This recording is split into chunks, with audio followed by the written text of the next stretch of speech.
Hi students, welcome back to my channel MD happy. Radhe Radhe.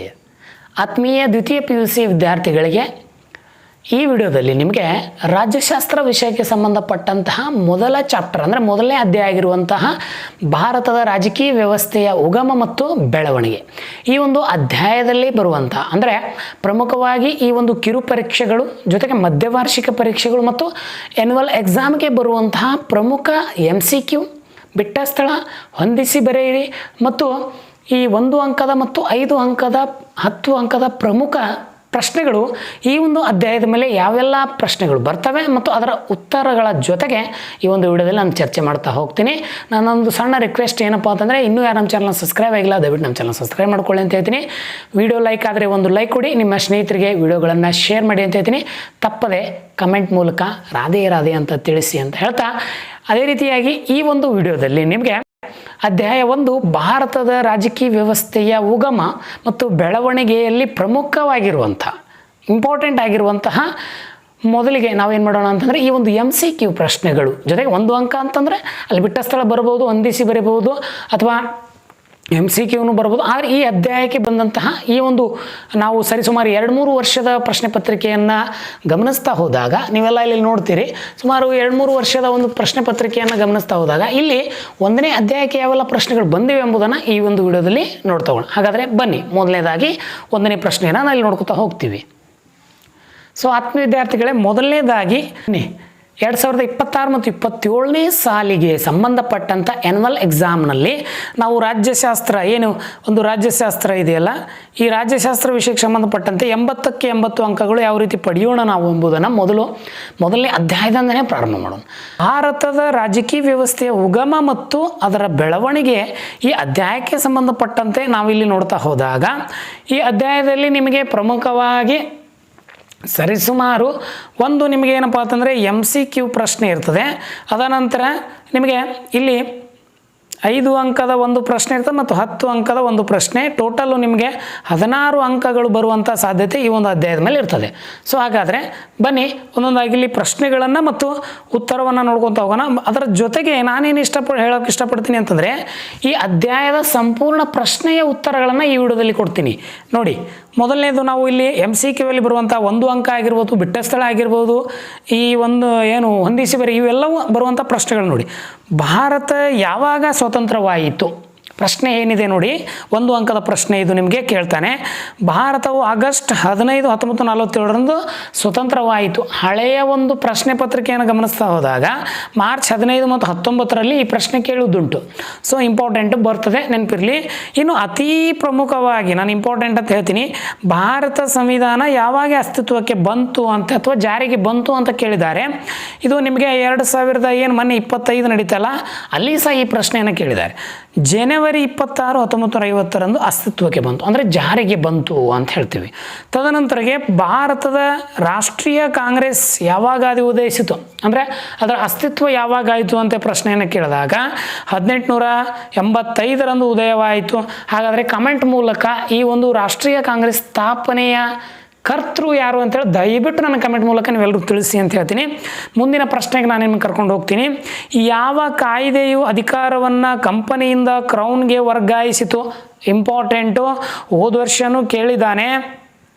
So ನಾನೇನು ಹೇಳೋದು, ಪೂರ್ವ ಸಿದ್ಧತೆಗೆ ಅನುಗುಣವಾಗಿ ನಿಮಗೆ ಇವೆಲ್ಲ ಪ್ರಶ್ನೆಗಳನ್ನು ನಾನಿಲ್ಲಿ ತೆಗೆದುಕೊಂಡು ಬಂದಿದ್ದೀನಿ. ಅಲ್ಲಿಯೂ ಬರ್ತದೆ ಮತ್ತು ಆ್ಯನ್ಯುವಲ್ ಎಕ್ಸಾಮ್ನಲ್ಲಿ ಈ ಪ್ರಶ್ನೆ ಬರ್ತದೆ. ಇನ್ನು ಡಯಾರ್ಕಿ ಅಂತೇಳಿ ನಿಮಗೆ ಇದು 2 ಅಂಕಕ್ಕೆ ಕೇಳುವಂಥ ಸಾಧ್ಯತೆ ಇರ್ತದೆ. ಡಯಾರ್ಕಿ ಎಂದರೆ ದ್ವಿಸರ್ಕಾರ ಎಂದರ್ಥ, ಅಂದರೆ 2 ಸರ್ಕಾರಗಳು ಎಂದರ್ಥ. ಅಂದರೆ ಒಂದು ವೇಳೆ ಈಗ ಸಮ್ಮಿಶ್ರ ಸರ್ಕಾರಗಳು ನೀವು ಕೇಳ್ತೀರ ಅಂದರೆ 2 ಪಕ್ಷಗಳು ಸೇರಿ ಸರ್ಕಾರವನ್ನು ರಚನೆ ಮಾಡ್ತದಲ್ಲ, ಅದಕ್ಕೆ ನಾವು ಸಮ್ಮಿಶ್ರ ಅಂತ ಕರಿತೀವಿ. ಇಲ್ಲಿ 2 ಸರ್ಕಾರ ಅಂತಂದರೆ ರಾಜ್ಯದಲ್ಲಿ ರಾಜ್ಯ ಸರ್ಕಾರ, ಕೇಂದ್ರದಲ್ಲಿ ಕೇಂದ್ರ ಸರ್ಕಾರ, ಈ ರೀತಿ ಸರ್ಕಾರವನ್ನು ನಾವು ನೋಡ್ತೀವಿ. ಇನ್ನು ಶಾಸನಾತ್ಮಕ ಆಯೋಗವನ್ನು ಏಕೆ ರಚಿಸಲಾಯಿತು? ಏಕೆ ಶಾಸನಾತ್ಮಕ ಒಂದು ಆಯೋಗವನ್ನು ರಚನೆ ಮಾಡಲಾಯಿತು ಅಂತಂದರೆ ಎಷ್ಟು ಒಳ್ಳೆಯ ಉತ್ತರವನ್ನು ಇಲ್ಲಿ ಕೊಟ್ಟಿದ್ದಾರೆ ನೋಡ್ರಿ. 1919 ಈ ಸರ್ಕಾರದ ಕಾಯ್ದೆಗಳು ಬರ್ತವೆ. 1857 ದಂಗೆ ನಂತರ ಮಹಾರಾಣಿ ವಿಕ್ಟೋರಿಯಾ ಆಡಳಿತಕ್ಕೆ ಒಳಪಟ್ಟಂಥ ಏನು ಅಧಿಕಾರ ಆದ ನಂತರ ಸರ್ಕಾರ ಕೆಲವಷ್ಟು ಕಾಯ್ದೆಗಳನ್ನು ಏನು ಮಂಡಳಿ ಒಂದು ಹೊರಡಿಸ್ತದಲ್ಲ, ಅಲ್ಲಿ ಪ್ರಮುಖವಾಗಿ 1919 ಕಾಯ್ದೆ ಭಾಳ ಪ್ರಮುಖ ಪಾತ್ರವನ್ನು ವಹಿಸ್ತದೆ. ಇಲ್ಲಿ ಅದರ ಬಗ್ಗೆ ವಿಮರ್ಶಿಸಲು ಹಾಗೂ ಡಯಾರ್ಕಿ ಕಾರ್ಯವೈಖರಿಯ ಬಗ್ಗೆ ವರದಿ ನೀಡಲು ಸೈಮನ್ ಆಯೋಗವನ್ನು ರಚಿಸಲೇ ಮಾಡಲಾಯಿತು. 1919 ಸೈಮನ್ ಆಯೋಗ ರಚನೆ ಆಗ್ತದೆ, ಅದು ನೆನಪಿರ್ಬೇಕು ನಿಮಗೆ. ಇನ್ನು ಸೈಮನ್ ಆಯೋಗವನ್ನು ಏನನ್ನು ಶಿಫಾರಸು ಮಾಡಲು ಭಾರತಕ್ಕೆ ಕಳಿಸಲಾಯಿತು ಅಂತಂದರೆ, ಡೊಮಿನಿಯನ್ ಸರ್ಕಾರ ಅಥವಾ ಡೊಮಿನಿಯನ್ ಸ್ಥಾನಮಾನವನ್ನು, ಈ ಒಂದು ರಾಜ್ಯ ಸರ್ಕಾರ ಮತ್ತು ಕೇಂದ್ರ ಸರ್ಕಾರಕ್ಕೆ ಸಂಬಂಧಿಸಿದಂತಹ ಕೆಲವು ಹಕ್ಕು ಕಾನೂನುಗಳನ್ನು ಸಂಬಂಧಿಸಿದಂತೆ ಈ ಒಂದು ಡೊಮಿನಿಯನ್ ಸ್ಥಾನಮಾನವನ್ನು ದೊರಕಿಸಿಕೊಡ್ಲಿಕ್ಕೆ, ಈಗ ರಾಜ್ಯ ಆಗಿರ್ಬೋದು, ಕೇಂದ್ರಾಡಳಿತ ಪ್ರದೇಶಗಳು ಈ ರೀತಿ ಇರ್ತಾವಲ್ಲ, ಅವಕ್ಕೆ ಪ್ರಮುಖವಾದ ಸ್ಥಾನವನ್ನು ಏರ್ಪಡಿಸಲಿಕ್ಕೆ ಈ ಒಂದು ಕಾಯ್ದೆ ಬಂತು ಅಂತ ಹೇಳ್ತೀವಿ. ಮುಂದೆ ಈ ದುಂಡು ಮೇಜಿನ ಸತ್ಯಾಗ್ರಹಗಳು ನಡೀತವೆ. ಅಂದರೆ 3ನೇ ದುಂಡು ಮೇಜಿನ ಸಮ್ಮೇಳನ ಯಾವಾಗ ನಡೀತು? ಒಟ್ಟು 3 ನಡೀತವೆ. 3ರಲ್ಲಿ ಗಾಂಧೀಜಿ ಮತ್ತು ಅಂಬೇಡ್ಕರ್ ಅವರು ಭಾಗವಹಿಸ್ತಾರೆ, ಹೌದಾ? ಅಲ್ಲಿ ನೋಡಿ 1932ರಲ್ಲಿ ಈ ಒಂದು ಕಾಯ್ದೆ ಏನಪ್ಪ ಅಂತಂದರೆ ಈ ಒಂದು ಸಮ್ಮೇಳನ ನಡೀತದೆ ಅಂತ ಹೇಳ್ತೀವಿ. ಇನ್ನೊಂದು ಕಾಯ್ದೆ, ಸರ್ಕಾರ ಕಾಯ್ದೆ ಬರ್ತದೆ 1935ರ ಭಾರತ ಸರ್ಕಾರ ಕಾಯ್ದೆ. ಒಂದು ಮುಖ್ಯಾಂಶವನ್ನು ತಿಳಿಸಿ ಅಂತ ಕೇಳ್ತಾರೆ. ಭಾಳಷ್ಟು ಮುಖ್ಯಾಂಶಗಳಿದ್ದಾವೆ, ಅದರಲ್ಲಿ ಯಾವುದಾದ್ರೂ ಒಂದು ಮುಖ್ಯಾಂಶವನ್ನು ನೀವು ತಿಳಿಸ್ಬೇಕು ಅಂತ ಹೇಳ್ತಾರೆ. ಸಂಯುಕ್ತ ಪದ್ಧತಿ, ಅಧಿಕಾರ ವಿಭಜನೆ, ದ್ವಿಸರ್ಕಾರ ಪದ್ಧತಿ, ಒಟ್ಟು 3 ಕೊಟ್ಟಿದ್ದಾರೆ. ಬೇಕಾದ ಒಂದಕ್ಕೆ ನೀವು ಇಲ್ಲಿ ಬರೀರಿ ಅಂತ ಹೇಳ್ತೀನಿ. ಇನ್ನು ಮುಂದಿನ ಪ್ರಶ್ನೆ ನೋಡಿ, ಭಾಳ ಸಾರಿ ಇಂಪಾರ್ಟೆಂಟ್ ಕೇಳಿದಾನೆ ಈ ಪ್ರಶ್ನೆ. 1947ರ ಭಾರತ, ಇದು 5 ಅಂಕಕ್ಕೆ ನಿಮಗೆ ಕೇಳುವಂಥ ಸಾಧ್ಯತೆ ಇರ್ತದೆ. ಇಲ್ಲಿ 1 ಅಂಕಕ್ಕೆ ಒಂದನ್ನು ಬರೀರಿ, ಆದರೆ 5 ಅಂಕಕ್ಕೆ ಕೇಳಿದಾಗ ಇದರ ಮುಖ್ಯಾಂಶಗಳನ್ನು ತಿಳಿಸಿ ಅಂತ ಹೇಳ್ತಾರೆ. ಯಾವೆಲ್ಲ ಮುಖ್ಯಾಂಶಗಳಿದ್ದಾವೆ? ಭಾರತ ಮತ್ತು ಪಾಕಿಸ್ತಾನ ರಾಷ್ಟ್ರಗಳಾಗಿದ್ದು, ಹೌದು. ಈಗ ಸರ್ ಸಿರಿಲ್ ರ್ಯಾಡ್ಕ್ಲಿಫ್ ಅವರು ಈ ಒಂದು 2 ದೇಶಗಳ ನಡುವೆ ಒಂದು ಗಡಿ ರೇಖೆಯನ್ನೇ ಎಳಿತಾರೆ. ಅದಾದ ನಂತರ ಇಲ್ಲಿ ಅವುಗಳ ರಾಷ್ಟ್ರಗಳಾದವು ಅಂತ ಹೇಳ್ತೀವಿ. Secretary of state for Indian ಹುದ್ದೆ ರದ್ದಾಯಿತು. ಏನು ಒಂದು ಕಂಪ್ನಿ ಹೊಡಿಸುತ್ತಲ್ಲ, ಹುದ್ದೆ ರದ್ದಾಗ್ತದೆ. ಈ 2 ಮುಖ್ಯಾಂಶಗಳು ಬರೀಬೇಕು. ಭಾಳಷ್ಟು ಮುಖ್ಯಾಂಶಗಳಿದ್ದಾವೆ. 5 ಅಂಕಕ್ಕೆ ಹೋದಾಗ ನಿಮ್ಗೆ ಹೇಳ್ತೀನಿ ನಾನು. ಇನ್ನು ಗಡಿ ರೇಖಾ ಆಯೋಗದ ಅಧ್ಯಕ್ಷರು ಯಾರು ಮತ್ತು ಅಂತ ಕೇಳಿದ್ದಾರೆ. ಸರ್ ಸಿರಿಲ್ ರ್ಯಾಡ್ಕ್ಲಿಫ್ ಅವರು ಮಾರ್ಚ್ 18 ಅಂತ ಕೇಳಿದ್ದಾರೆ. ಇದು ನಿಮಗೆ MCQ ಅಲ್ಲಿ ಬರುವಂತಹ ಪ್ರಶ್ನೆ. ಈ ಪ್ರಶ್ನೆ ನಿಮಗೆ MCQ ಅಲ್ಲೇ ಕಡ್ಡಾಯವಾಗಿ ಬಂದೇ ಬರ್ತದೆ. 2023ರಲ್ಲಿ ಕೇಳಿದ್ದಾನೆ ಮತ್ತು 2024ರಲ್ಲೂ ಪ್ರಶ್ನೆಗೆ ಬಂದಿದೆ. ಇನ್ನು ಭಾರತದಲ್ಲಿ ಮಧ್ಯಂತರ ಸರ್ಕಾರ ನೋಡಿರಿ, ಭಾರತದಲ್ಲಿ ಮಧ್ಯಂತರ ಸರ್ಕಾರ ಯಾವಾಗ ರಚನೆ ಆಯಿತು? ಸೆಪ್ಟೆಂಬರ್ 2 ನಾವೇನು ಕರಿತೀವಲ್ಲ, ಸೆಪ್ಟೆಂಬರ್ 2 ನಿಮ್ಮ ಕಾಮೆಂಟ್ ಮೂಲಕ ತಿಳಿಸಿ. ಸೆಪ್ಟೆಂಬರ್ 2 ಏನಿದೆ ಅಂಥೇಳಿ. 1946ರಂದು ರಚನೆ ಆಯಿತು. ಜೂನ್ 2015ರಲ್ಲಿ ಪ್ರಶ್ನೆಯನ್ನು ಕೇಳಿದ್ದಾನೆ. ಪ್ರಶ್ನೆ ಯಾವ ರೀತಿ ಪಾಠಕ್ಕೆ ಸಂಬಂಧಪಟ್ಟಂತೆ ಕೇಳ್ತಾನೆ ಅನ್ನೋದಕ್ಕೆ ಇಲ್ಲಿ ಬೆಸ್ಟ್ ಎಕ್ಸಾಂಪಲ್ ಅಂತ ಹೇಳ್ತೀನಿ. ಯಾವ ಸಭೆಯು ಮಧ್ಯಂತರ ಸರ್ಕಾರವನ್ನು ರಚಿಸಿತು? ಸಂವಿಧಾನ ರಚನೆ ಮಾಡುವಲ್ಲಿ ಭಾಳ ಪ್ರಮುಖವಾದಂಥ ಪಾತ್ರ ವಹಿಸುವಂಥದ್ದು ಸಂವಿಧಾನ ರಚನಾ ಸಭೆ ಅಂತ ಹೇಳ್ತೀವಿ. ಹಾಗಾದರೆ ನನ್ನದೊಂದು ಪ್ರಶ್ನೆ ನಿಮಗೆ, ಸಂವಿಧಾನ ನಿರ್ಮಾಣ ಆಗಲು ತೆಗೆದುಕೊಂಡಂಥ ಅವಧಿ ಎಷ್ಟು ಅಂಥೇಳಿ ನೀವೆಲ್ಲರೂ ಕಮೆಂಟ್ ಬಾಕ್ಸಲ್ಲಿ ತಪ್ಪದೆ ತಿಳಿಸಿ ಅಂತ ಹೇಳ್ತೀನಿ. ಎಲ್ಲಿಯವರೆಗೆ ಮಧ್ಯಂತರ ಸರ್ಕಾರ ಅಸ್ತಿತ್ವದಲ್ಲಿ ಅಂತ ಪ್ರಶ್ನೆ ಕೇಳ್ತಾನೆ ಒಳಗೊಮ್ಮೊಮ್ಮೆ. ಆಗಸ್ಟ್ 15, 1947ರವರೆಗೆ ಅಂತ ಹೇಳ್ತಾರೆ. ವೈಸ್ರಾಯ್ ಅವರ ಕಾರ್ಯಕಾರಿ ಮಂಡಳಿ ಉಪಾಧ್ಯಕ್ಷರು ಯಾರಾಗಿದ್ದರು ಅಂತಂದರೆ ನಮ್ಮ ಪ್ರಧಾನಿಯವರು ನೆಹರೂರಾಗಿದ್ದರು. ಇನ್ನು ಪ್ರಥಮ ಸಾರ್ವತ್ರಿಕ ಚುನಾವಣೆ ಯಾವಾಗ ನಡೀತು? ಅಕ್ಟೋಬರ್ 1951, ಫೆಬ್ರವರಿ 1952ರವರೆಗೆ ನಡೀತದೆ. ಇಷ್ಟು ನಡೆದಿರುವಂಥ ಈ ಒಂದು ಪ್ರಥಮ ಏನಪ್ಪ ಅಂತಂದರೆ ಸಾರ್ವತ್ರಿಕ ಚುನಾವಣೆ ಅಂತ ಹೇಳ್ತೀವಿ. ಇನ್ನು ಯಾವ ದೇಶವನ್ನು ಜಗತ್ತಿನ ಬೃಹತ್ ಪ್ರಜಾಸತ್ತಾತ್ಮಕ ದೇಶ ಅಂತ ಕರಿತೀವಿ ಅಂತಂದರೆ ಅದೇ ನಮ್ಮ ಭಾರತ ದೇಶ ಅಂತ ಹೇಳ್ತೀವಿ. ಭಾಳ ಸರಿ ಪ್ರಶ್ನೆ ಕೇಳಿದ್ದಾನೆ. ಪ್ಯಾರಾಮೌಂಟ್ಸ್ ಎಂದರೇನು? ಇದು 2024ರಲ್ಲಿ ಪೂರ್ವಸಿದ್ಧತೆ ಪರೀಕ್ಷೆ ಕೇಳಿದ. ಇದನ್ನು ಏನು, ದೇಶೀಯ ಸಂಸ್ಥಾನಗಳು ಆಂತರಿಕ ವಿಷಯಗಳಲ್ಲಿ ಮಾತ್ರ ಆಡಳಿತ ಜವಾಬ್ದಾರಿಯನ್ನು ಹೊಂದಿದ್ದು, ಅಂದರೆ ಆಂತರಿಕವಾಗಿರುವಂಥದ್ದು, ಬಾಹ್ಯ ಅಲ್ಲ. ಮತ್ತು ವಿದೇಶಿ ವ್ಯವಹಾರ ಮತ್ತು ಮಿಲಿಟರಿಗೆ ಸಂಬಂಧಿಸಿದಂತೆ ಬ್ರಿಟಿಷರ ನಿಯಂತ್ರಣಕ್ಕೆ ಒಳಪಟ್ಟಿದ್ದವು. ಆಂತರಿಕವಾಗಿ ನೀವೇನು ಬೇಕಾದ ಕಾನೂನುಗಳನ್ನು ಮಾಡ್ಕೊಳ್ಳಿ, ಬಟ್ ಬಾಹ್ಯವಾಗಿ ದೇಶಗಳ ನಡುವೆ ಏನು ವ್ಯವಹಾರ ಇದ್ದರೂ ಅದು ಬ್ರಿಟಿಷ್ ಸರ್ಕಾರಕ್ಕೆ ಸಂಬಂಧಪಟ್ಟದ್ದು ಅಂತ ಹೇಳ್ತಿದ್ರು. ಇನ್ನು ಇದನ್ನು ಬ್ರಿಟಿಷ್ ಪ್ಯಾರಾಮೌಂಟ್ಸ್ ಅಂತ ಕರಿತೀವಿ. ಇನ್ನು ಆಪರೇಷನ್ ಪೋಲೋ ಕಡ್ಡಾಯವಾಗಿ ಬರ್ತದೆ. ಈ ಪ್ರಶ್ನೆ ಫಿಕ್ಸ್ ಆಗಿ ಇಟ್ಕೊಂಡ್ಬಿಡಿ. ನಿಮಗೆ ಇದನ್ನು 2 ಅಂಕಕ್ಕಾದರೂ ಕೇಳ್ಬೋದು ಅಥವಾ 1 ಅಂಕಕ್ಕಾದರೂ ಕೇಳ್ಬೋದು. ಇದು ನಿಮಗೆ ಬಿಟ್ಟ ಸ್ಥಳದಲ್ಲಿಯೂ ಸಹ ಬರುವಂಥ ಸಾಧ್ಯತೆ ಬರ್ತದೆ. ಆಪರೇಷನ್ ಪೋಲೋ ಎಂದರೆ ಭಾರತ ಸೇನೆಯು ಹೈದರಾಬಾದ್ ಸಂಸ್ಥಾನದಲ್ಲಿ ಉಂಟಾಗಿದ್ದ ಅರಾಜಕತೆಯನ್ನು ಅಂತ್ಯಗೊಳಿಸಲು ನಡೆಸಿದ ಪೊಲೀಸ್ ಕಾರ್ಯಾಚರಣೆಯನ್ನು ಆಪರೇಷನ್ ಪೋಲೋ ಎನ್ನುವರು ಅಂತ ಕರೀತಾರೆ. ಅಂದರೆ ಈಗ ಭಾರತದ ಒಕ್ಕೂಟಕ್ಕೆ ಹೈದರಾಬಾದ್ ಸಂಸ್ಥಾನವನ್ನು ಒಗ್ಗೂಡಿಸಲಿಕ್ಕೆ ಜವಾಹರ್ಲಾಲ್ ನೆಹರು ಅವರು ಪ್ರಧಾನಿಯಾಗಿದ್ದಾಗ ನಮ್ಗೆ ಯಾರು ಈ ಒಂದು ಸರ್ದಾರ್ ವಲ್ಲಭಾಯ್ ಪಟೇಲ್ ಅವರು ಕೈಗೆತ್ತಿಕೊಂಡಿರುವಂಥ ಒಂದು ಕಾರ್ಯಾಚರಣೆ ಅಂತ ಹೇಳ್ತೀನಿ.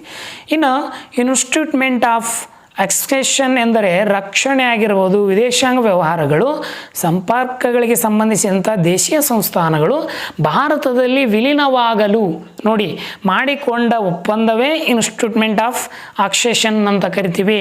ಸಂವಿಧಾನ ಯಾವ ವಿಧಿಯು ಕಾಶ್ಮೀರಕ್ಕೆ ಪ್ರತ್ಯೇಕ ಸ್ಥಾನಮಾನ ನೀಡಿತು? 370. ಈಗ ಅದನ್ನು ತೆಗೆದುಹಾಕಲಾಗಿದೆ. ಯಾವ ಕಾಯ್ದೆ, ಯಾವ ತಿದ್ದುಪಡಿಯ ಮೂಲಕ ತೆಗೆದುಹಾಕಲಿ ಅಂತೇಳಿ ನನ್ನ ಕಮೆಂಟ್ ಮೂಲಕ ನೀವೆಲ್ಲರೂ ತಿಳಿಸಿ ಅಂತ ಹೇಳ್ತೀನಿ. ಇನ್ನು ಮುಂದುವರೆದಂತೆ ಇಲ್ಲಿ ರಾಜ್ಯಗಳ ಏಕೀಕರಣ ರೂವಾರಿ ಯಾರಾಗಿದ್ದರು ಅಂತಂದರೆ ಅದೇ ನಮ್ಮ ಸರ್ದಾರ್ ವಲ್ಲಭಾಯ್ ಪಟೇಲ್ ಅಂತ ಹೇಳ್ತೀವಿ. ಇನ್ನು ಭಾರತದ ಉಕ್ಕಿನ ಮನುಷ್ಯ ಅವರೇ ಸರ್ದಾರ್ ವಲ್ಲಭಾಯ್ ಪಟೇಲರು. ರಾಜ್ಯ ಪುನರ್ರಚನಾ ಆಯೋಗ ಯಾವಾಗ ರಚನೆ ಆಯಿತು ಅಂತಂದರೆ 1953 ಅಂತ ಹೇಳ್ತೀವಿ. ಇನ್ನು ರಾಜ್ಯ ಪುನರ್ರಚನಾ ಆಯೋಗದ ಒಬ್ಬ ಸದಸ್ಯರನ್ನ ಹೆಸರಿಸಿ ಅಂದರೆ KM ಪಣಿಕ್ಕರ್, ಭಾಳ ಇಂಪಾರ್ಟೆಂಟು ಇದು ಬರ್ತದೆ. ಇನ್ನು ರಾಜ್ಯ ಪುನರ್ರಚನಾ ಕಾಯ್ದೆಯು ಯಾವಾಗ ಅಂಗೀಕಾರವಾಯಿತು ಅಂದರೆ 1956ರಲ್ಲಿ ರಾಜ್ಯ ಪುನರ್ರಚನಾ ಕಾಯ್ದೆ ಅಂಗೀಕಾರ ಆಯಿತು. 1956 ರಾಜ್ಯ ಪುನರ್ರಚನಾ ಕಾಯ್ದೆಯು ಎಷ್ಟು ರಾಜ್ಯಗಳು ಕೇಂದ್ರಾಡಳಿತ ಪ್ರದೇಶಗಳನ್ನು ರಚಿಸಿತು ಅಂತಂದರೆ ಪ್ರಮುಖವಾಗಿ 14 ರಾಜ್ಯಗಳಾದರೆ 6 ಕೇಂದ್ರಾಡಳಿತ ಪ್ರದೇಶಗಳನ್ನು ರಚಿಸಲಾಯಿತು ಅಂತ ಹೇಳ್ತೀವಿ. ಇನ್ನು ಬಾಂಬೆಯನ್ನು ಯಾವಾಗ ವಿಭಜಿಸಲಾಯಿತು? ನಿಮಗೆ ಇದನ್ನು ಹೊಂದಿಸಿ ಬರಲಿ ಕೇಳ್ತಾನೆ ಅಥವಾ ಬಿಟ್ಟ ಸ್ಥಳದಲ್ಲಿ ಈ 2 ವಿಭಾಗದಲ್ಲಿ ನಿಮಗೆ ಪ್ರಶ್ನೆ ಬಂದೇ ಬರ್ತದೆ. ಇವೆರಡೂ ಬರಲಿಲ್ಲ ಅಂದರೆ 1 ಅಂಕದ ಏನು ಪ್ರಶ್ನೆ ಇದೆಯಲ್ಲ ಅಲ್ಲಿ ಸಹ ನಿಮಗೆ ಇದು ಬಂದೇ ಬರ್ತದೆ ಅಂತ ಹೇಳ್ತೀನಿ. ಪಂಜಾಬನ್ನು ಯಾವಾಗ ವಿಭಜಿಸಲಾಯಿತು? 1966ರಲ್ಲಿ ಪಂಜಾಬನ್ನು ವಿಭಜಿಸಲಾಯಿತು. 1960ರಲ್ಲಿ ಬಾಂಬೆ ಆದರೆ 66ರಲ್ಲಿ ಪಂಜಾಬು. ಇನ್ನು 2014ರಲ್ಲಿ ಯಾವ ರಾಜ್ಯವನ್ನು ವಿಭಜಿಸಲಾಯಿತು ಅಂತಂದರೆ ಆಂಧ್ರ ಪ್ರದೇಶ. ಅಲ್ಲಿ ಒಬ್ಬರು ಪ್ರಮುಖ ಪಾತ್ರವನ್ನು ವಹಿಸ್ತಾರೆ. ಅವ್ರು ಯಾರು ಅಂತೇಳಿ ಕಮೆಂಟ್ ಮೂಲಕ ನನಗೆ ತಿಳಿಸಿ. ಅವರಿಂದಲೇ ಭಾರತದಲ್ಲಿ ರಾಜ್ಯಗಳ ಪುನರ್ ವಿಂಗಡಣೆ ಆಗುವುದು ಜಾಸ್ತಿ, ವಿಭಜನೆ ಆಗುವುದು ಅಂತ ಹೇಳ್ತೀವಿ. ಇನ್ನು ಯಾವ ಕಾಯ್ದೆ ಭಾರತದಲ್ಲಿ ಜವಾಬ್ದಾರಿಯುತ ಸರ್ಕಾರವನ್ನು ಪ್ರಚುರಪಡಿಸಿತ್ತು ಅಂತಂದರೆ 1919 ಕಾಯ್ದೆ ಅಂತ. ಅದೇ ಪ್ರಮುಖವಾದಂಥ ಕಾಯ್ದೆ. ಯಾಕಂದರೆ ಭಾರತದಲ್ಲೇ ಒಂದು ಜವಾಬ್ದಾರಿಯುತ ಸರ್ಕಾರವನ್ನು ರಚನೆ ಮಾಡ್ಲಿಕ್ಕೆ ಪ್ರಮುಖ ಅಂದರೆ ಸಂವಿಧಾನವನ್ನು ರಚನೆ ಮಾಡ್ಲಿಕ್ಕೆ ಅನುಕೂಲ ಆಯಿತು. ಏನು ಭಾರತದಲ್ಲಿ ಸಂಯುಕ್ತ ವ್ಯವಸ್ಥೆ ಜಾರಿಗೆ ಕಾಯ್ದೆ ಅವಕಾಶವನ್ನು ಕಲ್ಪಿಸಿ ಅಂತ ಕೊಡ್ತೇವೆ. ಅಂದರೆ ಭಾರತದಲ್ಲಿ ಸಂಯುಕ್ತ ವ್ಯವಸ್ಥೆಗೆ ಅಂದರೆ ಈಗ ಸಂಯುಕ್ತ ರಾಜ್ಯ ಕೇಂದ್ರ ಏನಿದೆಯಲ್ಲ ಆ ರೀತಿ 1935ರ ಕಾಯ್ದೆ ಅಂತ ಹೇಳ್ತೀವಿ. ಪ್ರಥಮ ಲೋಕಸಭೆ ಸ್ಪೀಕರ್ ಯಾರಾಗಿದ್ರು ಅಂದರೆ GV ಮಾಳ್ವಂಕರ್. ಮೊದಲು ಈ ಪ್ರಶ್ನೆ ಭಾಳ ಸಾರಿ ಕಡ್ಡಾಯ ಬರ್ತಿತ್ತು. ಈ ಸದ್ದ ಸ್ಪೀಕರ್ ಯಾರಿದ್ದಾರೆ ಅಂತೇಳಿ ನೀವೆಲ್ಲರೂ ಕಾಮೆಂಟ್ ಮೂಲಕ ನನಗೆ ತಿಳಿಸಿ. ಹೌದಾ? ಕರ್ನಾಟಕದ್ದು ಮತ್ತು ಭಾರತದ್ದು. ಇನ್ನು ನಾವು ಪ್ರಮುಖವಾಗಿ 2 ಅಂಕದ ಪ್ರಶ್ನೆಗೆ ನಿಮ್ಮನ್ನು ಕರ್ಕೊಂಡು ಹೋಗ್ತೀನಿ. ಇಲ್ಲಿ ಯಾವುದೇ ಗೊಂದಲ ಬೇಡ. ಈ ಅಧ್ಯಾಯದ ಮೇಲೆ ಬರುವಂತಹ ಪ್ರಮುಖ ಮತ್ತು 2 ಅಂಕದ ಪ್ರಶ್ನೆಗಳು ಮಾತ್ರ ಇಷ್ಟು ಓದ್ಕೊಂಡ್ಬಿಟ್ರೆ ನೀವು ಎನ್ಯುವಲ್ ಎಕ್ಸಾಮ್ ಮತ್ತು ಕಿರು ಪರೀಕ್ಷೆಗಳಲ್ಲಿ ಆರಾಮಾಗಿ ನಿಮ್ಮ ಟೆಸ್ಟ್ನಲ್ಲಿ ಸಹ ಪಾಸ್ ಆಗ್ಬೋದು. ಇದು ಕಡ್ಡಾಯ. 1ನೇ ಪ್ರಶ್ನೆ ನಿಮಗೆ ಭಾಳಷ್ಟು ಕಡ್ಡಾಯ. ಏನ್ರಿ? ಫೆಡರಲ್ ನ್ಯಾಯಾಲಯ ಎಲ್ಲಿ ಮತ್ತು ಯಾವಾಗ ಸ್ಥಾಪನೆ ಆಯಿತು? ಮೊದಲು ದೆಹಲಿ ಒಳಗೆ ಆಗ್ತದೆ. 1937ರಲ್ಲಿ ಸ್ಥಾಪನೆ ಆಯಿತು. ಮೊದಲು ದೆಹಲಿ ಒಳಗಡೆ ಸ್ಥಾಪನೆಯಾಗಿ ಎಷ್ಟರಲ್ಲಿ ಅದ 1937ರಲ್ಲಿ. ಬಾಂಬೆಯನ್ನು ಎಷ್ಟು ರಾಜ್ಯಗಳನ್ನು ವಿಂಗಡಿಸಲಾಗಿತ್ತು? ಇದೂ ಸಹ ನಿಮ್ಗೆ ಇಂಪಾರ್ಟೆಂಟ್ ಕ್ವಶನ್. 2 ರಾಜ್ಯಗಳನ್ನಾಗಿ ವಿಂಗಡಣೆ ಮಾಡ್ತಾರೆ. ಒಂದು ಮಹಾರಾಷ್ಟ್ರ ಆದರೆ ಇನ್ನೊಂದು ಗುಜರಾತ್ ಅಂತ ಹೇಳ್ತೀವಿ. ಅದೇ ರೀತಿ ಪಂಜಾಬನ್ನು ಸಹ ಏನಪ್ಪ ಅಂತಂದರೆ ರಾಜ್ಯಗಳನ್ನು ವಿಂಗಡಣೆ ಮಾಡ್ತಾರೆ. ಹೌದಾ? ಅದು ಎಷ್ಟು ಅಂತಂದರೆ ಅವನು ಸಹ 2 ರಾಜ್ಯಗಳು, ಒಂದು ಪಂಜಾಬ್ ಇನ್ನೊಂದು ಹರಿಯಾಣ ಅಂತ ಹೇಳ್ತೀವಿ. ಭಾಳ ಸರಿ ಈ 3 ಕ್ವಶನ್ಗಳು ರಿಪೀಟ್ ಆಗಿದ್ದಾವೆ. ಮುಂದೆಯೂ ಸಹ ರಿಪೀಟ್ ಆಗುವಂಥ ಸಾಧ್ಯತೆ ಇರ್ತದೆ. ಇನ್ನು ಪ್ರಥಮ ಲೋಕಸಭೆಗೆ ನಿಮಗೆ ನಾನು ಹೇಳಿದೆ, ನಿಮಗೆ 2 ಅಂಕದ ಪ್ರಶ್ನೆ ಇಲ್ಲಿ ಕೇಳ್ತಾನೆ ಅಂಥೇಳಿ ಬಗ್ಗೆ ಟಿಪ್ಪಣಿ ಬರೀರಿ ಅಂತ ಕೊಡ್ತಾನೆ. 5 ಅಂಕಕ್ಕೂ ಕೊಡ್ಬೋದು, ಆದರೆ ನನ್ನ ಪ್ರಕಾರ 2 ಅಂಕದಲ್ಲಿ ಜಾಸ್ತಿ ಕೇಳುವಂಥ ಸಾಧ್ಯತೆ ಇರ್ತದೆ. ಇಲ್ಲಿ ನೋಡಿ, ಅಕ್ಟೋಬರ್ನಿಂದ 1952ರಲ್ಲಿ ಫೆಬ್ರವರಿಗೆ ನಡೆದಿರುವಂಥ ಒಂದು ಪ್ರಥಮ ಲೋಕ ಚುನಾವಣೆ ಆಯೋಗ ಇದು ಮಹಾ ಚುನಾವಣೆ ಅಂತೂ ಸಹ ಕರಿತೇವೆ. ಕ್ವಶನನ್ನು ಏನು ಕೇಳ್ತಾನೆ? ಪ್ರಥಮ ಲೋಕಸಭೆ ಚುನಾವಣೆ ಇಲ್ಲ ಅಂತಂದ್ರೂ ಮಹಾ ಚುನಾವಣೆ ಅಂತಲೂ ಕರಿಬೋದು. ಇಲ್ಲಿ ಪ್ರಜೆಗಳು ಪ್ರಜಾಪ್ರಭುತ್ವದಲ್ಲಿ ಇಟ್ಟಿದ್ದ ವಿಶ್ವಾಸವನ್ನು ಕಾರ್ಯರೂಪಕ್ಕೆ ತರುವಂಥ ಒಂದು ದಿಟ್ಟ ಹೆಜ್ಜೆ. ಪ್ರಜೆಗಳು ಪ್ರಜೆಗೋಸ್ಕರ ಪ್ರಜೆಗಳಿಗೆ ತಕ್ಕಂಥ ಏನು ಒಂದು ಪ್ರತಿನಿಧಿಗಳು ಆಯ್ಕೆ ಮಾಡ್ತಾರಲ್ಲ ಅದಕ್ಕೆ ಮೊದಲ ಹೆಜ್ಜೆ ಈ ಒಂದು ಮಹಾ ಚುನಾವಣೆ ಅಂತ ಹೇಳ್ತೀವಿ. ಸೈಮನ್ ಕಮಿಷನ್ ಏಕೆ ನೇಮಿಸಲಾಯಿತು? ಭಾರತಕ್ಕೆ ಬತ್ತು ಸೈಮನ್ ಕಮಿಷನ್ನ ಯಾಕೆ ಇದನ್ನು ನೇಮಿಸಲಾಯಿತು ಅಂಥೇಳಿ ಇಲ್ಲಿ ಒಂದು ಪ್ರಶ್ನೆಯನ್ನು ಕೇಳ್ತಾರೆ. ಅಂದರೆ 1919 ಕಾಯ್ದೆ ವಿಮರ್ಶಿಸಲು ಹಾಗೂ ಡಯಾರ್ಕಿ ಕಾರ್ಯವೈಖರಿ ಬಗ್ಗೆ ವರದಿ ನೀಡಲು ಸೈಮನ್ ಕಮಿಷನ್ ಸ್ಥಾಪನೆ ಆಯಿತು. ನೀವು 10ನೇ ತರಗತಿಯಲ್ಲಿ ಓದಿದ್ದೀರಿ. ಗೋ ಬ್ಯಾಕ್ ಸೈಮನ್ ಅಂತೇಳಿ ಒಂದು ಘೋಷವಾಕ್ಯವನ್ನು ಕೂಗ್ತಾರೆ. ಅದು ಯಾರು ಅಂತೇಳಿ ನನಗೆ ಕಮೆಂಟ್ ಮೂಲಕ ನೀವೆಲ್ಲರೂ ತಿಳಿಸಿ ಅಂತ ಹೇಳ್ತೀನಿ. 1935 ಕಾಯ್ದೆಯಲ್ಲಿ ಎಷ್ಟು ವಿಧಿಗಳು ಮತ್ತು ಎಷ್ಟು ಶೆಡ್ಯೂಲ್ಗಳು, ಇದು ನಿಮಗೆ 2000 ಈ ಕಡೆಯಿಂದನೂ ಕೇಳ್ಕೊತ ಬಂದಿದ್ದಾನೆ. 1900 ಮೊದಲು 321 ವಿಧಿಗಳಿದ್ವು, ತದನಂತರ 10 ಶೆಡ್ಯೂಲ್ಗಳಿದ್ವು. ಆದರೆ ನಾನು ಈಗ ಕೇಳ್ತೀನಿ ನಿಮಗೆ, ಈಗ ಸಂವಿಧಾನದಲ್ಲಿ ಎಷ್ಟು ಶೆಡ್ಯೂಲ್ಗಳಿದ್ದಾವೆ, ಎಷ್ಟು ವಿಧಿಗಳಿದ್ದಾವೆ ಮತ್ತು ಎಷ್ಟು ಭಾಗಗಳಿದ್ದಾವೆ ಅಂತೇಳಿ ನನಗೆ ಕಮೆಂಟ್ ಮೂಲಕ ನೀವೆಲ್ಲರೂ ತಿಳಿಸಿ.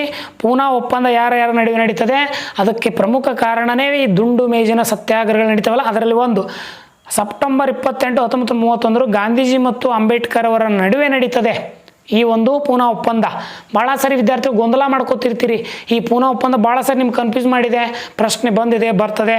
ಇನ್ನು ನೇರವಾಗಿ ನಿಮಗೆ ನಾನು 5 ಅಂಕದ ಪ್ರಶ್ನೆಗಳೇ ಕರ್ಕೊಂಡು ಹೋಗ್ತೀನಿ. ಇಲ್ಲಿ ನಾನು ಪ್ರಮುಖವಾಗಿರುವಂಥ ಪ್ರಶ್ನೆಗಳನ್ನು ಮಾತ್ರ ವಿವರಣೆ ಕೊಡ್ತೀನಿ, ಎಲ್ಲವನ್ನು ಕೊಡಲಿಕ್ಕೆ ಸಾಧ್ಯ ಇಲ್ಲ, ಯಾಕಂದರೆ ವಿಡಿಯೋ ಲಾಂಗ್ ಆಗ್ತದೆ. ಸೊ ನಿಮಗದು ಭಾಳಷ್ಟು ಬೇಜಾರು ಉಂಟಾಗ್ಬೋದು. ಆ ಒಂದು ಉದ್ದೇಶದಿಂದ ನಾನೇನು ಮಾಡ್ತೀನಿ ಅಂತಂದರೆ, ನಿಮಗೆ ಇದರ ವಿವರಣೆ ಯಾವುದು ಇಂಪಾರ್ಟೆಂಟ್ ಅದನ್ನು ಕೊಡ್ತೀನಿ. ಉಳಿಕಿದ ಕೆಲವು ನೋಟ್ಸ್ಗಳನ್ನು ನಮ್ಮ ಒಂದು ಟೆಲಿಗ್ರಾಮ್ ಗ್ರೂಪ್ ಇದೆ ನಮ್ಮದೊಂದು, ಆ ಟೆಲಿಗ್ರಾಮ್ ಗ್ರೂಪಲ್ಲಿ ಲಿಂಕನ್ನು ವಿಡಿಯೋ ಡಿಸ್ಕ್ರಿಪ್ಷನ್ಲಿ ಹಾಕಿದ್ದೀನಿ. ಅಲ್ಲಿ ಹೋಗಿ ಆ ಲಿಂಕನ್ನು ಬಳಸ್ಕೊಂಡು ಈ ಒಂದು ನೋಟ್ಸನ್ನು ನೀವು ಡೌನ್ಲೋಡ್ ಮಾಡ್ಕೊಳ್ಳಿ ಅಥವಾ ನೀವು ಬರೆದಿಟ್ಕೊಳ್ಳಿ. ನಾಳೆ ಎನ್ಯುವಲ್ ಎಕ್ಸಾಮ್ಗೆ 100% ಹೇಳ್ತೀನಿ, 80ಕ್ಕೆ 80 ಅಂಕ ಪಡೆಯುವಂಥ ನೋಟ್ಸ್ ನಾನು ತೆಗೆದುಕೊಂಡು ಬಂದಿದ್ದೀನಿ. ದಯವಿಟ್ಟು ಯಾವುದಲೇ ಗೊಂದಲ ಮಾಡ್ಕೋಬೇಡಿ, ಒಳ್ಳೆ ರೀತಿಯಾಗಿ ಬರ್ಕೊಳ್ಳಿ ಅಂತ ಹೇಳ್ತೀನಿ. ಬನ್ನಿ, ಪ್ರಮುಖ ಯಾವ ಪ್ರಶ್ನೆಗಳಿದಾವೆ ಇಲ್ಲಿ ಅಂತೇಳಿ ನೋಡ್ಕೊತ ಹೋಗೋಣ. ಮೊದಲನೇ ಪ್ರಶ್ನೆ ನಿಮಗೆ 1935 ಕಾಯ್ದೆ. ಈ ಕಾಯ್ದೆಯ ಮುಖ್ಯಾಂಶಗಳನ್ನೇ ನಿಮಗೆ ಕೇಳ್ತಾರೆ ಪ್ರಮುಖವಾಗಿ. ಯಾಕೆ ಈ ಮುಖ್ಯಾಂಶಗಳು ಭಾಳಷ್ಟು ಮುಖ್ಯ ಭಾರತ ಸಂವಿಧಾನ ಈ ರಚನೆಯಲ್ಲಿ ಅಂತಂತ ಅಂದಾಗ ನೋಡಿರಿ, ಪ್ರಮುಖವಾಗಿ ಮುಖ್ಯಾಂಶಗಳನ್ನು ನೋಡ್ತೀರಿ ನೀವು. ಬ್ರಿಟಿಷ್ ಪಾರ್ಲಿಮೆಂಟಿನ ಜಂಟಿ ಆಯ್ಕೆ ಸಮಿತಿ ಶಿಫಾರಸು ಅನ್ವಯ 1935 ಭಾರತ ಸರ್ಕಾರ ಕಾಯ್ದೆಯನ್ನು ಹೊರಡಿಸಲಾಗ್ತದೆ. ಮೊದಲು ಯಾರು ಈ ಕಾಯ್ದೆಯನ್ನು ಹೊರಡಿಸೋ ಪ್ರಮುಖ ಕಾರಣ ಅಂದರೆ ಬ್ರಿಟಿಷನ ಒಂದು ಪಾರ್ಲಿಮೆಂಟ್ ಸಭೆ ಆಗ್ತದೆ, ಅಲ್ಲಿ ಈ ಒಂದು ಕಾಯ್ದೆಯನ್ನು ಜಾರಿಗೊಳಿಸ್ತಾರೆ. 1935 ಭಾರತ ಸರ್ಕಾರ ಕಾಯ್ದೆಯು 321 ವಿಧಿ ಮತ್ತು 10 ಅನುಬಂಧಗಳನ್ನು ಅಂದರೆ ಶೆಡ್ಯೂಲ್ಗಳನ್ನು ಹೊಂದಿದ್ದು. ಫಸ್ಟ್ ಇದು 321 ವಿಧಿಗಳನ್ನು ತೆಗೆದುಕೊಂಡು ಬರ್ತದೆ, ಅದರೊಳಗಡೆ 10 ಸಬ್ ಶೆಡ್ಯೂಲ್ಗಳನ್ನು ಕರ್ಕೊಂಡ್ಬರ್ತದೆ. ಅದರ ಮುಖ್ಯಾಂಶಗಳನ್ನು ಪ್ರಮುಖವಾಗಿ ಉತ್ತರನೂ ಸಹ ನೀವು ಇಷ್ಟೇ ಬರೀಬೇಕು, ಇಷ್ಟು ಬರೆದ್ರೆ ನಿಮ್ಗೆ ಪ್ರಮುಖವಾಗಿ 5 ಅಂಕ ಸಿಗ್ತದೆ. ಭಾರತ ಸರ್ಕಾರ ಮುಖ್ಯಾಂಶಗಳು ಅಂತಂದರೆ ಸಂಯುಕ್ತ ಪದ್ಧತಿಯನ್ನು ಜಾರಿಗೆ ತರಬೇಕು, ಹೌದಾ. ಇನ್ನು ಅಧಿಕಾರವನ್ನು ವಿಭಜನೆ, ಕೇಂದ್ರಕ್ಕೆ ಕೇಂದ್ರ ಅಧಿಕಾರ ಇರಬೇಕು, ರಾಜ್ಯಕ್ಕೆ ರಾಜ್ಯದ ಅಧಿಕಾರ ಇರಬೇಕು ಅಂತ ಹೇಳ್ತಾರೆ. ಇನ್ನು ಕೇಂದ್ರದಲ್ಲಿ ದ್ವಿಸರ್ಕಾರ ಪದ್ಧತಿ, ಲೋಕಸಭೆ ರಾಜ್ಯಸಭೆ, ಹೌದಾ. ಅದೇ ರೀತಿ ದ್ವಿಶಾಸಕಾಂಗ, ಅದನ್ನು ಹೇಳಿದೆ ನಾನು ನಿಮಗೆ. ಇನ್ನು ಫೆಡ್ರಲ್ ನ್ಯಾಯಾಲಯ ಕೋರ್ಟ್ ನಿಮಗೆ ರಚನೆ ಆಗಬೇಕು, ನಮ್ಮ ಭಾರತದಲ್ಲಿ ಒಂದು ಸುಪ್ರೀಂ ಕೋರ್ಟ್ ಆಗಬೇಕು. ಇನ್ನು ಪ್ರಾಂತೀಯತೆ, ಏನು ಈ ಗ್ರಾಮ ಪಂಚಾಯಿತಿಗಳು ಬಂದುವಲ್ಲ, ಅದು ಇಲ್ಲಿಂದ ನೋಡಿ 1935 ಕಾಯ್ದೆ. ಇದು ಕಾಂಪಿಟೇಟಿವ್ ಹೆಲ್ಪಿಗೆ ಭಾಳಷ್ಟು ಆಗ್ತದೆ ಅಂತ ಹೇಳ್ತೀನಿ. ಇನ್ನು ವಿವರಣೆಯನ್ನು ನಿಮ್ಮದೇ ಪ್ರಕಾರದಲ್ಲಿ ಕೊಡಿ, ಸ್ವಂತ ವಾಕ್ಯದಲ್ಲಿ ಕೊಡ್ಬೋದು, ಪುಸ್ತಕದ ವಿವರಣೆಯನ್ನು ಸಹ ನೀವು ಇಲ್ಲಿ ಕೊಡ್ಬೋದು ಅಂತ ಹೇಳ್ತೀವಿ. ಸಂಯುಕ್ತ ಪದ್ಧತಿ ನೋಡಿರಿ, ಭಾರತದಲ್ಲಿ ಬ್ರಿಟಿಷ್ ಪ್ರಾಂತ್ಯಗಳು ಮತ್ತು ದೇಶೀಯ ಸಂಸ್ಥಾನ ಒಳಗೊಂಡಂತೆ ಸಂಯುಕ್ತ ಪದ್ಧತಿಯನ್ನು ಜಾರಿಗೊಳಿಸು, ಅಂದರೆ ದೇಶೀಯ ಸಂಸ್ಥಾನಗಳು ಇರಬೇಕು ಮತ್ತು ಬ್ರಿಟಿಷರ ಪ್ರಾಂತ್ಯಗಳನ್ನು ಸಹ ಇಲ್ಲಿ ಒಳಗೊಂಡಿರಬೇಕು ಅಂತ ಹೇಳ್ತಾರೆ. ಇನ್ನು ಅಧಿಕಾರ ವಿಭಜನೆಯಲ್ಲಿ 3 ಹಂತದ ಅಧಿಕಾರಗಳು ನೋಡಿರಿ, ಕೇಂದ್ರ ಪಟ್ಟಿ, ರಾಜ್ಯ ಪಟ್ಟಿ ಮತ್ತು ಸಮವರ್ತ ಪಟ್ಟಿ. ಭಾಳ ಇಂಪಾರ್ಟೆಂಟ್ ನಿಮಗೆ. ಕೇಂದ್ರ ಪಟ್ಟಿಯಲ್ಲಿ 50 ವಿಷಯಗಳು ಒಳಗೊಂಡ್ರೆ ರಾಜ್ಯ ಪಟ್ಟಿಯಲ್ಲಿ 54 ವಿಷಯಗಳು ಮತ್ತು ಸಮವರ್ತಿ ಈ ಎರಡಕ್ಕೂ ಸಂಬಂಧಪಟ್ಟಂತೆ 36 ವಿಷಯಗಳನ್ನು ಇಲ್ಲಿ ನೋಡಿ. ಇವು ನಿಮಗೆ ಎಲ್ಲಿ ಕೇಳಿದ್ದಾನೆ ಅಂತಂದರೆ ವಾಕ್ಯಗಳ ರೂಪದಲ್ಲಿ ಕೇಳಿದ್ದಾನೆ, ವಾಕ್ಯಗಳ ರೂಪದಲ್ಲಿ ಕೇಳ್ತಾನೆ. ಕರೆನ್ಸಿ ರಕ್ಷಣೆಗೆ ಸಂಬಂಧಪಟ್ಟಂತೆ ಮತ್ತು ಕರೆನ್ಸಿ ರಕ್ಷಣೆ ಇವೆರಡೂ ನಮ್ಮ ಕೇಂದ್ರ ಪಟ್ಟಿಗೆ ಸಂಬಂಧಿಸಿದ. ಆದರೆ ಪೊಲೀಸ್ ಮತ್ತು ಶಿಕ್ಷಣ ಪ್ರಾಂತೀಯ ಅಂದರೆ ರಾಜ್ಯ ಮಟ್ಟದ್ದು. ಇನ್ನು ಸಮವರ್ತ ಪಟ್ಟಿ ಅಂದರೆ ಕಾನೂನು, ವಿವಾಹ, ವಿಚ್ಛೇದನ, ಈ ರೀತಿ ಏನಪ್ಪ ಅಂತಂದರೆ ಉತ್ತರವನ್ನು ನೀವು ಬರೀಬೇಕಾಗ್ತದೆ ವಿದ್ಯಾರ್ಥಿಗಳೇ. ಇನ್ನು ಶೇಷಾಧಿಕಾರಿ ಗವರ್ನರ್ ಅವರ ಹತ್ರ ಇತ್ತು ಅಂತ ಹೇಳ್ತಾರೆ. ಇನ್ನು ಕೇಂದ್ರದಲ್ಲಿ ದ್ವಿಸರ್ಕಾರ ಡಯಾರ್ಕಿ ಅಂತ ಕರಿತೀವಲ್ಲ, ಇಲ್ಲಿ ಕೇಂದ್ರ ದ್ವಿಸರ್ಕಾರ ಪದ್ಧತಿಯನ್ನು ಅಳವಡಿಸಿಕೊಳ್ಳಲು ಈ ಕಾಯ್ದೆಯು ಕಾರ್ಯಾಂಗ ಅಧಿಕಾರವನ್ನು ಕಾಯ್ದಿರಿಸಿ ವಿಷಯಗಳು ವರ್ಗಾಯಿಸುವ ವಿಷಯಗಳನ್ನು ವರ್ಗೀಕರಿಸಿತು ಅಂತ ಹೇಳ್ತೀವಿ. ದ್ವಿಸದನದ ಶಾಸಕಾಂಗ 1935 ಭಾರತ ಸರ್ಕಾರ ಕಾಯ್ದೆ ಅನ್ವಯ ಇಲ್ಲಿ ಬರ್ತು ಅಂತ ಹೇಳ್ತೀವಿ. ಇನ್ನು ಫೆಡರಲ್ ನ್ಯಾಯಾಲಯ 1930 ಭಾರತ ಸರ್ಕಾರ ಕಾಯ್ದೆಯು ಇಲ್ಲಿ ಏನಾಯಿತು ಅಂತಂದರೆ, ಮೊದಲು 1937ರಲ್ಲಿ ದೆಹಲಿಯಲ್ಲಿ ಫೆಡರಲ್ ನ್ಯಾಯಾಲಯ ಸ್ಥಾಪನೆ ಆಗ್ತದೆ. ನಿಮಗೆ ಇದು 1 ಅಂಕದ ಪ್ರಶ್ನೆ ಕೇಳಿದ್ದಾರೆ, ಹೌದಾ. ಇದು ಭಾರತ ಸರ್ವೋತ್ತಮ ನ್ಯಾಯಾಲಯ ಅಂದರೆ ಸುಪ್ರೀಂ ಕೋರ್ಟ್ ಅಂತೀವಲ್ಲ, ಇದು ಸಲಹಾ ಅಧಿಕಾರ ಮತ್ತು ಮೇಲ್ಮನೆ ಅಧಿಕಾರವನ್ನು ಹೊಂದಿತ್ತು. ಇನ್ನು ಪ್ರಾಂತೀಯ ಸ್ವಾಯತ್ತತೆ 1935 ಕಾಯ್ದೆಯು ಮದ್ರಾಸ್, ಬಾಂಬೆ, ಬೆಂಗಾಲ್, ಪಂಜಾಬ್, ಬಿಹಾರ್, ಅಸ್ಸಾಂ, ಒರಿಸ್ಸಾ, ಸಿಂಧ್ ಒಟ್ಟು 11 ಪ್ರಾಂತ್ಯಗಳಲ್ಲಿ ಪ್ರಾಂತೀಯ ಸ್ವಾಯತ್ತತೆಯನ್ನು ಜಾರಿಗೆ ಬಂತು ಅಂತ ಹೇಳ್ತಾರೆ. ಇನ್ನು ಮುಂದುವರೆದಂತೆ ಇಲ್ಲಿ ನಿಮಗೆ ಇನ್ನೊಂದು ಪ್ರಮುಖ ಪ್ರಶ್ನೆ, 1947ರ ಒಂದು ಕಾಯ್ದೆಯನ್ನು ನಾವಿಲ್ಲಿ ನೋಡ್ತೀವಿ. ಈ ಕಾಯ್ದೆಯ ಮುಖ್ಯಾಂಶಗಳನ್ನು ನೋಡ್ತಾ ಹೋದಾಗ ಮೌಂಟ್ ಬ್ಯಾಟನ್ ಯೋಜನೆಯಂತೆ, ಈಗ ಭಾರತ ಮತ್ತು ಪಾಕಿಸ್ತಾನ 2 ವಿಭಾಗ ಆಗಿವೆ. ಅಲ್ಲಿ ಮೌಂಟ್ ಬ್ಯಾಟನ್ ಅವರು ಒಂದು ವರದಿಯನ್ನು ಹಾಕ್ತಾರೆ ನೋಡ್ರಿ. ಅದರ ಪ್ರಕಾರ ಮುಖ್ಯಾಂಶಗಳನ್ನು ನೋಡ್ತಾ ಹೋದಾಗ ಭಾರತ ಮತ್ತು ಪಾಕಿಸ್ತಾನ ಎಂಬ 2 ಸ್ವತಂತ್ರ ರಾಷ್ಟ್ರಗಳು ಅಸ್ತಿತ್ವಕ್ಕೆ ಬಂದು, ಹೌದಾ? ಅದಾದ ನಂತರ ಕೆಲವು ಪ್ರಾಂತ್ಯಗಳು ಉಳಿದು ಎಲ್ಲ ಬ್ರಿಟಿಷ್ ಇಂಡಿಯಾ ಪ್ರಾಂತ್ಯಗಳು ಅಂತೇಳಿ ಭೂಭಾಗ ಆಗ್ತವೆ. ಏನು ಪಾಕಿಸ್ತಾನ ಇಂಡಿಯಾ ವಿಭಾಗ ಒಡೆದುವಲ್ಲ, ತದನಂತರ ಕೆಲವು ಪ್ರದೇಶಗಳು ಇನ್ನೂ ಉಳಿದಿದ್ವು, ಅವುಗಳನ್ನು ಬ್ರಿಟಿಷ್ ಇಂಡಿಯಾ ಅಂಥೇಳಿ ಪ್ರಾಂತ್ಯಗಳನ್ನು ಹೆಸರು ಮಾಡಿದ್ರು. ಇನ್ನು ಭಾರತ ಮತ್ತು ಪಾಕಿಸ್ತಾನ ರ್ಯಾಡ್ಕ್ಲಿಫ್ ಅಧ್ಯಕ್ಷತೆಯಲ್ಲಿ ಗಡಿ ರೇಖೆಯನ್ನು ರಚಿಸಲಾಯಿತು. ಒಂದು ಗಡಿ ರೇಖೆಯನ್ನು ಇದೆ ನಿಮಗೆ. ಈಗ ಚೈನಾ ಭಾರತ ಗಡಿ ರೇಖೆ ಇದೆ, ಬಾಂಗ್ಲಾದೇಶ ಭಾರತ ಗಡಿ ರೇಖೆ ಇದೆ, ಪಾಕಿಸ್ತಾನ ಇಂಡಿಯಾ ಗಡಿ ರೇಖೆ ಇದೆ. ಈ ರೀತಿ ಗಡಿ ರೇಖೆಗಳಿದಾವಲ್ಲ, ಅವಕ್ಕೊಂದು ಹೆಸರು ಕೊಟ್ಟಿದ್ದಾರೆ. ಅದರಲ್ಲಿ ಭಾರತ ಮತ್ತು ಪಾಕಿಸ್ತಾನಕ್ಕೆ ರ್ಯಾಡ್ಕ್ಲಿಫ್ ಅಂತ ಕರೀತಾರೆ. ಇನ್ನು ಭಾರತ ರಾಜ್ಯಗಳ ಮೇಲೆ ಬ್ರಿಟಿಷ್ ಚಕ್ರವರ್ತಿ ಆಧಿಪತ್ಯ ಕೊನೆಗೊಳ್ಳುತ್ತೆ. ಅಲ್ಲಿಗೆ ಬ್ರಿಟಿಷರ ಅಧಿಕಾರ ಕೊನೆಗೊಳ್ಳುತ್ತದೆ. ಬ್ರಿಟಿಷ್ ಗವರ್ನರ್ ಜನರಲ್ ಪ್ರಾಂತೀಯ ಗವರ್ನರ್ ಶಾಸನ ರಚಿಸುವ ಅಧಿಕಾರ ಕಳೆದುಕೊಳ್ತಾರೆ. ಇನ್ನು secretary of state for India ಹುದ್ದೆ ರದ್ದಾಗ್ತದೆ.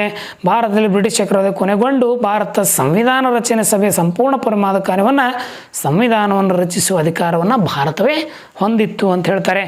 ಜೊತೆಗೆ ಈ ಕಾಯ್ದೆಯ ಪ್ರಕಾರ ಭಾರತ ರಾಜ್ಯಾಂಗ ರಚನಾ ಸಮಿತಿಯ ನೂತನ ಶಾಸನ ಸಭೆ ರಚನೆಯಾಗುವವರೆಗೂ ಕೇಂದ್ರ ಶಾಸಕನ ಅಧಿಕಾರವನ್ನು ನಿರ್ವಹಿಸ್ತಾ ಇತ್ತು ಅಂತ ಹೇಳ್ತಾರೆ. ಇನ್ನು ಇನ್ನೊಂದು ಪ್ರಶ್ನೆ ನಿಮಗೆ ಇಲ್ಲಿ 1935ರ ಕಾಯ್ದೆಯಂತೆ ಸಂಸ್ಥಾನಗಳ ಪ್ರಾಂತೀಯ ಸ್ವಾಯತ್ತತೆಯನ್ನು ವಿವರಿಸಿ ಅಂತ ಕೊಡ್ತಾರೆ. ಇವೆಲ್ಲ ನೋಟ್ಸ್ಗಳು ನಮಗೆ ಟೆಲಿಗ್ರಾಮ್ ಗ್ರೂಪಲ್ಲಿ ಸಿಗ್ತವೆ ವಿದ್ಯಾರ್ಥಿಗಳೇ. ಸೊ ಅವೆಲ್ಲ ನೋಡ್ಕೊತಾ ಹೋಗಿ ಅಂತ ಹೇಳ್ತೀನಿ. ಇಲ್ಲಿ ನಿಮಗೆ ಪ್ರಮುಖವಾಗಿ ಇನ್ನೊಂದು ಪ್ರಶ್ನೆಯನ್ನು ಕೊಡ್ತಾರೆ. ಜುನಾಗಢ, ಹೈದರಾಬಾದ್ ಮತ್ತು ಕಾಶ್ಮೀರವನ್ನು ಯಾವ ರೀತಿ ಭಾರತದ ಒಕ್ಕೂಟಕ್ಕೆ ವಿಲೀನಗೊಳಿಸರು ಎಂಬುದಕ್ಕೆ ಸರ್ದಾರ್ ವಲ್ಲಭಾಯ್ ಅವರ ನೀತಿಯ ಬಗ್ಗೆ ಒಂದು ಪ್ರಶ್ನೆ ನಿಮಗೆ 5 ಅಂಕ ಭಾಳ ಸರಿ ಕೇಳ್ತಾನೆ. ಮೊದಲೇ ನಾವು ಜುನಾಗಢವನ್ನು ತೊಗೊಂಡ್ರೆ 1947 ಭಾರತ ಸ್ವತಂತ್ರಕ್ಕೆ ಜುನಾಗಢ ನವಾಬ್ ಯಾರು, ಈ ಮೊಹಮ್ಮದ್ ಖಾನ್ ಸ್ವತಂತ್ರವಾಗಲು ಬಯಸಿದ. ಆದರೆ ಅಲ್ಲಿಯ ಪ್ರಜೆಗಳು ಪಾಕಿಸ್ತಾನದೊಂದಿಗೆ ಸೇರ್ಪಡೆಯಾಗಲು ಬಯಸಿದ್ದನ್ನು ನಾವು ನಿರಾಕರಿಸಿ ಸ್ವತಂತ್ರ ಆಗಲು ಬಯಸೋದು. ಅದನ್ನು ಈ ಸರ್ದಾರ್ ವಲ್ಲಭಾಯ್ ಪಟೇಲ್ ಅವರು ಬಹಳ ನಿಶ್ಚಿತವಾಗಿ ಭಾಳ ಒಳ್ಳೆಯ ಕೆಲಸವನ್ನು ಇಲ್ಲಿ ಒಕ್ಕೂಟ ಮಾಡಿದ್ರು. ಹೈದರಾಬಾದ್ ಅದೇ ಹೇಳ್ತೀನಿ ನಿಮ್ಗೆ, ಪೊಲೀಸ್ ಕಾರ್ಯಾಚರಣೆ ಮುಖಾಂತರ ಅಲ್ಲಿ ಭಾಳಷ್ಟು ಅರಾಜಕತೆ ಇತ್ತು.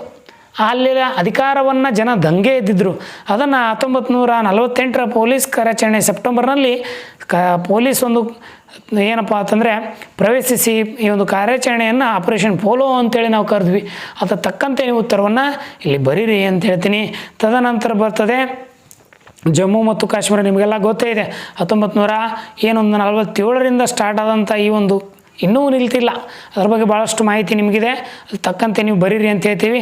ಪಟೇಲ್ ಸ್ಕೀಮ್ ಅಂದರೂ ಒಂದೇ. ಈಗ ನಾವು ಈಗೇನಾದ್ರೂ ಸಣ್ಣ ರಾಜ್ಯಗಳೆಲ್ಲ ವಿಲೀನೀಕರಣ ಆಗಿರ್ಬೋದು, ಸಣ್ಣ ರಾಜ್ಯಗಳ ಗುಂಪು, ಚೀಫ್ ಕಮಿಷನರ್ ಪ್ರಾಂತ್ಯಗಳು ಇವೆಲ್ಲವನ್ನು ಒಕ್ಕೂಡಿಸ್ತಾರೆ. ನೀವು ಆಲ್ರೆಡಿ ಶಿಕ್ಷಕರು ಪಾಠವನ್ನು ಮಾಡಿರ್ತಾರೆ. ಸೊ ನಾನು ತಕ್ಕಂತೆ ನೋಟ್ಸನ್ನು ಇಲ್ಲಿ ಕೊಟ್ಟಿದ್ದೀನಿ. ನಾನು ನೇರವಾಗಿ ನಿಮಗೆ 10 ಅಂಕದ ಕಡೆ ನಿಮಗೆಲ್ಲರಿಗೂ ಇಲ್ಲಿ ಕರ್ಕೊಂಡು ಹೋಗ್ತೀನಿ.